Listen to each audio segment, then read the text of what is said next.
Et salut à tous et à toutes, c'est Shinred. Aujourd'hui on va faire le tuto numéro 6. Le tuto numéro 6 qui sera basé sur une herse qui est ici. Une herse que j'ai fait 3 sur 2, 2 de hauteur et 3 de longueur. Même si la longueur on peut la faire jusqu'à l'infini. Et par contre la hauteur c'est obligatoirement 2. 2 de hauteur parce que sinon ça va jamais marcher. On va tout de suite la tester. Hop, vous voyez là le sable monte la herse et après un petit délai, la herse est redescendue par des pistons. Comment j'ai fait ça? On va d'abord s'attaquer par le bas. Le bas qui est relié au bouton, aux deux boutons. Là, le bouton qui est là pour la sortie. Voilà. Et le deuxième bouton qui est là, qui est relié qui est relié en haut et en bas. Sachant qu'en haut, il y a plus de délai, comme vous voyez, parce que là, sinon, ça va descendre trop vite. En haut, il y aura plus de délai. Là, là, en fait, c'est un piston et un piston collant, avec un petit peu plus de délai en bas et un peu moins de délai en haut. Parce que sinon, le piston, il va se rétracter trop vite en bas, et ça va pas pouvoir rétracter le piston qui est au-dessus, parce que quand un piston est allumé, bah, il peut pas se faire rétracter. Alors c'est pour ça que j'ai mis le plus de délai possible en bas. En haut, c'est j'ai mis juste des repeaters parce que si on met seulement de la redstone, ça va pas pouvoir traverser le bloc.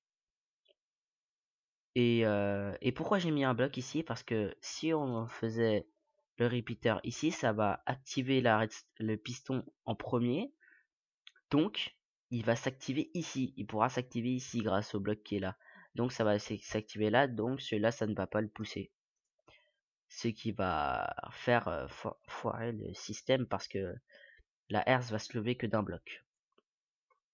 C'est pour ça qu'on met un bloc ici, comme ça, dès que le piston collant il pousse le piston, il sera là et il recevra le courant ici, donc il va pouvoir se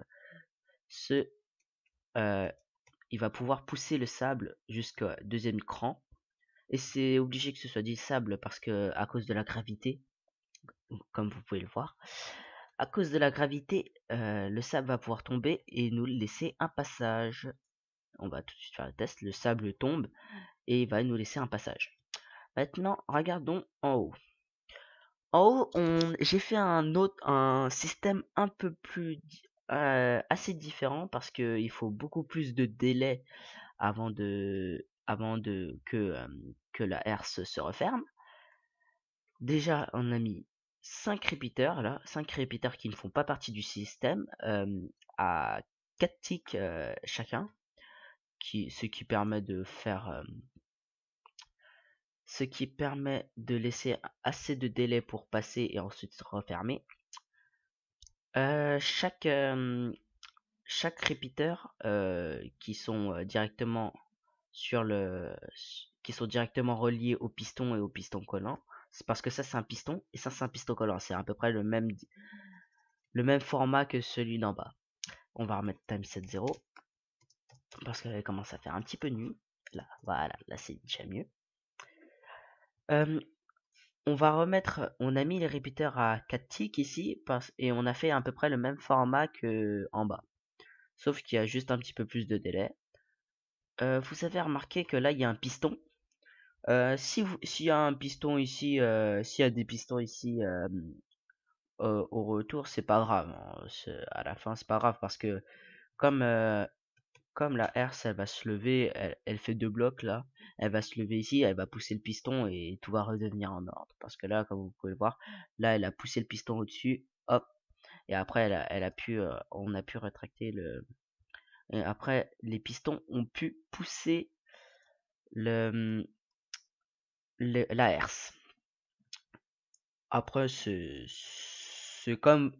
Après, vous pouvez, au lieu de faire une herse, vous pouvez aussi en faire un passage secret, hein. En gros, vous avez un mur gigantesque, vous faites ça, comme ça, hop, hop, ça va se lever, tout seul, hop. Et voilà, ça fait aussi un passage secret, hein. C'est juste parce que, c'est juste pour le style médiéval, hein, la herse, c'est comme ça. Ça fait un petit peu plus style médiéval que autre chose, une herse. ça fait quand même beaucoup plus stylé avec le château comme ça. Voilà. Bon, c'est la fin de ce magnifique tuto sur une herse, ou si vous voulez, vous pouvez mettre seulement des pierres ou des pierres taillées ou un, quelque chose pour le cacher. Mais je vous conseille plus les barreaux, ça donne un style assez particulier. C'est la fin de ce tuto numéro 6 sur une herse. J'espère qu'il vous aura plu. N'oubliez pas de liker cette vidéo et de vous abonner à ma chaîne. Et je vous dis ciao ciao.